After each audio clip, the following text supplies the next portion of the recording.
असम और केरल में आज चुनाव प्रचार थम जाएगा। तो पुडुचेरी में भी यह अभियान आज शाम खत्म हो रहा है, समाप्त हो रहा है। देखिए, चुनाव है, चुनाव को लेकर लगातार प्रचार जारी था जो अब थमने जा रहा है। अब चुनाव प्रचार थम जाएगा और देखिए, इसको लेकर असम की बात करें तो 126 सीटों पर चुनाव है, केरलम की बात करें तो 140 सीटों पर चुनाव है। पुडुचेरी में 30 सीटों के लिए मतदान होना है।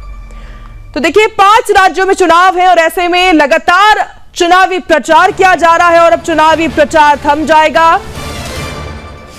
असम की बात करें तो 126 सीटों पर चुनाव है, केरल में 140 सीटों पर चुनाव है, पुडुचेरी में 30 सीटों के लिए मतदान होने जा रहा है। जिसको लेकर असम, केरल और केंद्र शासित प्रदेश पुडुचेरी में होने वाले विधानसभा चुनावों के लिए प्रचार अभियान आज खत्म हो रहा है, समाप्त हो रहा है। देखिए, असम में जो चुनाव है उसको लेकर पलड़ा भाजपा का भारी बताया जा रहा है। लगातार अब देखते हैं आखिर किसकी सरकार बनेगी, लेकिन उसके लिए प्रचार अब समाप्त होने जा रहा है। कल प्रधानमंत्री नरेंद्र मोदी ने असम के बरपेटा, होजाई और डिब्रूगढ़ में जनसभाओं को संबोधित किया। प्रधानमंत्री मोदी ने ऐसे में विश्वास जताया कि भाजपा असम में लगातार तीसरी बार सरकार बनाने जा रही।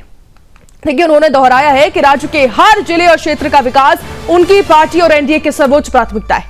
उन्होंने कहा है कि पिछले 10 सालों में असम ने शांति और समृद्धि का दौर देखा है।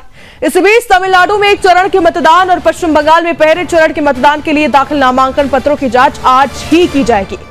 दोनों राज्यों को नामांकन दाखिल करने की प्रक्रिया कल समाप्त हो गई है, जबकि उम्मीदवार गुरुवार तक अपने नाम वापस ले सकते हैं।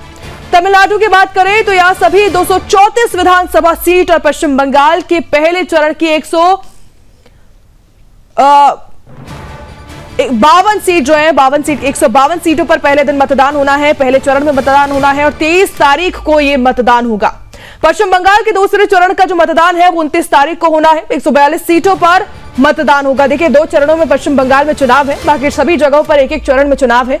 चारों राज्यों और केंद्र शासित प्रदेश के लिए मतगणना अगले महीने की 4 तारीख को होने जा रही है, यानी 4 तारीख को नतीजे सामने आ जाएंगे, काउंटिंग होगी और पता चलेगा कि आखिर किसकी सरकार सभी राज्यों में आने जा रही है।